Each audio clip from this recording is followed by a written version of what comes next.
चलो गाइस, तो आज की वीडियो का टॉपिक है हमारा अंतर्राष्ट्रीय संगठन। सबसे पहले आप लोग ये जान लो कि अंतर्राष्ट्रीय संगठन क्या होते हैं।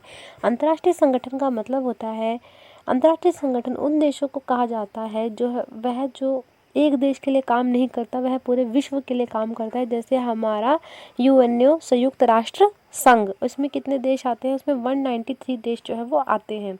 हमें इनकी आवश्यकता क्यों है? तो हमें अंतर्राष्ट्रीय संगठन की आवश्यकता इसलिए होती है कि जैसे कुछ बड़ी चीज़ों से निपटना होता है, बड़ी समस्या से निपटना होता है, जैसे आतंकवाद, बीमारी, ग्लोबल वार्मिंग से कोरोना आया था अभी, इसलिए हमें अंतर्राष्ट्रीय संगठनों की जो है आवश्यकता होती है। अंतर्राष्ट्रीय संगठन युद्ध और शांति के मामले में मदद करता है और ये अलग अलग देशों के विवादों को भी सुलझाता है। संयुक्त राष्ट्र संघ जो है वो कब बना? संयुक्त राष्ट्र संघ को हम यूएनओ के नाम से भी जानते हैं, शॉर्ट फॉर्म। इसकी स्थापना 24 अक्टूबर 1945 में हुई थी। 51 देश थे इसमें। 51 देशों द्वारा संयुक्त राष्ट्र संघ को घोषणा पत्र पर हस्ताक्षर करने के बाद ही इसकी स्थापना हुई थी। कितने देशों ने? 51 देशों द्वारा संयुक्त राष्ट्र संघ की जो घोषणा पत्र था उस पर हस्ताक्षर करने के बाद जो है उसकी स्थापना हुई थी। लीग ऑफ नेशन का उत्तराधिकारी कौन है? संयुक्त राष्ट्र संघ है। ठीक है।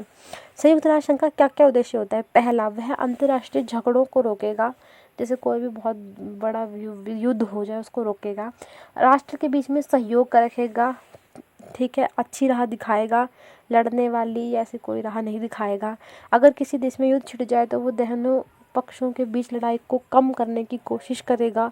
पूरे विश्व के लिए सामाजिक आर्थिक विकास के लिए वह कार्य करेगा, विश्व की मतलब अच्छाई के लिए। आपदा, महामारी जैसे अन्य किसी समस्या में वह मदद भी करेगा। अब सबसे पहला आता है कि यूएनओ की स्थापना कब हुई? 24 अक्टूबर 1944 में हुई। भारत यूएनओ में 30 अक्टूबर 1944 में जो है वो शामिल हुआ। यूएनओ में आम सभा में सभी सदस्यों को एक वोट हासिल है, वह अमेरिका हो या नेपाल। ठीक है, सभी को मतलब कितने वोट हासिल हैं? एक वोट हासिल है, चाहे वो अमेरिका हो चाहे वह नेपाल हो। ठीक है। सुरक्षा परिषद में कितने सदस्य आते हैं? 15 सदस्य में स्थायी होते हैं 5, मतलब जो परमानेंट है, और अस्थायी भी होते हैं इसमें। पहला अस्थायी सदस्य हैं हमारे अमेरिका, एशिया, चीन, ब्रिटेन, फ्रांस, 10 हैं, तथा हर साल 2 में इनका बदलाव जो है वह किया जाता है। और अस्थायी सदस्य जो है वो हमारे 10 हैं, उसमें हर साल जो है वो 2 को बदला जाता है। यूएनओ का सबसे अधिक दिखाई देने वाला चेहरा महासचिव होता है, इसमें सबसे ज़्यादा पूरा महासचिव होता है। सबसे पहला महासचिव हमारा बान की मून थे, तथा वर्तमान में कौन है? एंटोनियो गुटेरियस है। ठीक है। संयुक्त राष्ट्र संघ में 5 स्थायी सदस्य होते हैं, 5 स्थायी सदस्य होते हैं, 10 अस्थायी होते हैं, जिसमें से 2 जो है वो हर साल बदलते हैं। यूएनओ में सबसे ज़्यादा जो है मतलब महासचिव की चलती है। और महासचिव कौन होता है? जिनका सबसे पहले महासचिव थे हमारे बान की मून, और दूसरा है एंटोनियो गुटेरियस। बात आती है संयुक्त राष्ट्र संघ के अंगों के नाम बताओ कि इसमें क्या क्या अंग शामिल हैं। तो राष्ट्रीय संघ जो है उसमें क्या क्या उसके अंग आते हैं? सबसे पहला आता है उसमें सुरक्षा परिषद, दूसरा है उसमें अंतर्राष्ट्रीय न्यायालय, तीसरा आता है उसमें सचिवालय, चौथा होता है आम सभा, 5वां होता है न्यायिक सत्ता, और 6 होता है आपका आर्थिक और सामाजिक परिषद। ये क्या है? संयुक्त राष्ट्र संघ के क्या है? अंग है। ठीक है, कितने अंग है? 6 अंग है। अगला आता है संयुक्त राष्ट्र संघ की एजेंसी के बारे में। सबसे पहली को है विश्व स्वास्थ्य संगठन, वर्ल्ड हेल्थ ऑर्गेनाइजेशन, WHO। दूसरा आता है संयुक्त राष्ट्र संघ विकास कार्यक्रम, यूनाइटेड के national development programme, UNDP। Third आता है आपका संयुक्त संघ मानव अधिकार योग, United Nations human rights commission, UNHRC। चौथा आता है आपका संयुक्त राष्ट्र संघ शरणार्थी उच्च आयोग, United nation high commission for refugees, UNHCR। ठीक है। 5वां आता है आपका संयुक्त राष्ट्र संघ बाल कोष, United Nations children's fund, UNICEF. ठीक है। 6 आता है आपका संयुक्त राष्ट्र संघ शैक्षिक, सामाजिक एवं सांस्कृतिक संगठन, United Nations educational social and culture organisation, UNESCO। ठीक है। ये क्या है, इसकी एजेंसी है। इसलिए तो कहा जाता है कि जो संयुक्त राष्ट्र संघ है वो विश्व के लिए करता है, चिल्ड्रंस के लिए, जैसे कि 14 साल से कम उम्र के बच्चे काम नहीं करेंगे, स्कूल जाएंगे, है ना। ह्यूमन राइट्स जो होते हैं हमारे, ये तो पूरे विश्व के लिए, तो इससे संयुक्त राष्ट्र संघ जो है वो पूरे विश्व के लिए काम करता है। और इसकी ये क्या है, ये एजेंसियाँ है UNICEF, UNHRC, UNESCO, UNDP, WHO, ठीक है। नेक्स्ट आता है सुरक्षा परिषद के स्थायी सदस्य हासिल करने के लिए क्या योग्यता चाहिए, कि अगर आपको सुरक्षा परिषद के लिए स्थायी सदस्य बनना है तो उसमें क्या चाहिए। सबसे पहले आपके पास बहुत ज़्यादा पैसा होना चाहिए, बड़ी आर्थिक आपकी स्थिति होनी चाहिए। दूसरा, बड़ी आपकी सैन्य शक्ति होनी चाहिए। तीसरा, विशाल आबादी देश की। चौथा, संयुक्त राष्ट्र संघ के बजट में योगदान देना होता है। पांचवा, लोकतंत्र का सम्मान करता हो, ठीक है। छठा, यह देश अपने भूगोल, अर्थव्यवस्था और संस्कृति के लिहाज में विविधता की नुमाइंदगी करता है। इसका मतलब जो उसका जो देश है उसमें जो संस्कृति है उसमें हर तरीके की संस्कृति होनी चाहिए और वह उस चीज़ की इज्जत करता हो। नेक्स्ट आता है 1992 में यूएनओ की आम सभा में प्रस्ताव पारित हुआ। इसकी मुख्य 3 शिकायतें बताओ, ठीक है। शिकायतें बता रखी है। सबसे पहली कि सुरक्षा परिषद अब राजनीतिक वास्तविकता की नुमाइंदगी नहीं करता है, कि सुरक्षा परिषद के वह राजनीतिक में जो बातें होती है, राजनीतिक की जो वास्तविकता होती है उसकी वह नुमाइंदगी नहीं करता, उसकी सुनाई नहीं करता है। दूसरा, इसके फैसलों पर पश्चिमी देशों का हित होता है, ठीक है।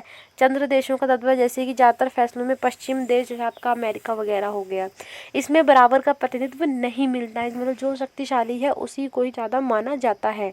अगला है संयुक्त राष्ट्र संघ को अधिक प्रासंगिक बनाने के लिए उठाए जाने वाले कदम क्या क्या थे। मतलब कि ज़्यादा उसको कठोर बनाए जाने के लिए, मजबूत बनाए जाने वाले क्या क्या जो है, ताकि वह बना रहे, उसके लिए क्या क्या कदम उठाए गए। 2005 में यूएनओ के 60 साल पूरे होने पर उपलक्ष्य के सदस्य देशों को सालगिरह मनाई, ठीक है। अगला, शांति संस्थापक आयोग बनाया गया। अगर कोई राष्ट्र अपने नागरिकों को अस्पताल से बचाने में नाकामयाब रहेगा तो उसे विश्व बिरादरी में यूएनओ उसकी जिम्मेदारी लेगा, ठीक है। मानव अधिकार परिषद की स्थापना की, आतंकवाद की निंदा की, ठीक है। लोकतंत्र कोष का गठन, एक ऐसा फंड बनाएंगे जिसमें लोकतंत्र के लिए पैसा जमा किया जाएगा। न्यायिकता परिषद को समाप्त करना, जैसे लोग ज़्यादा पैसे वाले होते हैं उनकी अब नहीं चलेगी। इसको कठोर बनाने के लिए ये कदम उठाए गए। जब उन्होंने अपनी 60वीं सालगिरह बनाई तो उसमें क्या क्या बनाया, शांति संस्थापक आयोग बनाया। अगर कोई राष्ट्र अपने नागरिक को अस्पताल से बचाने में नाकामयाब रहेगा तो उसको यूएनओ उसकी जिम्मेवारी लेगा। मानव अधिकार परिषद की स्थापना हुई। आतंकवाद के ऊपर बात हुई। लोकतंत्र को, मतलब आतंकवाद का विरोध हुआ। लोकतंत्र कोष का गठन की, जिसमें अगर ऐसा फंड बनाया गया जिसमें लोकतंत्र के लिए पैसा इकट्ठा होगा। न्यायिकता परिषद को समाप्त किया कि जैसे लोग जो ज़्यादा पैसा वाला होगा उसकी अब नहीं चलेगी।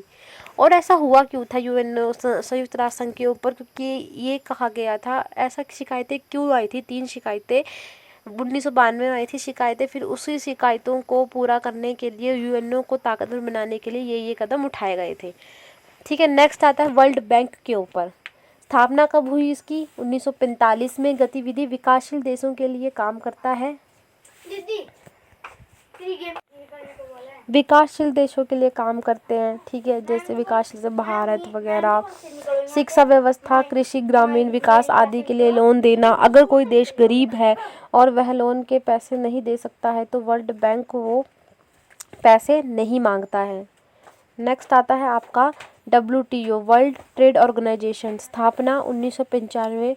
उत्तराधिकारी कौन WTO बना, अमेरिका, जापान, यूरोपीय संघ जैसी शक्तियाँ WTO के नियमों को इस तरह बना लेती हैं जिससे क्या होता है, उनको लाभ होता है।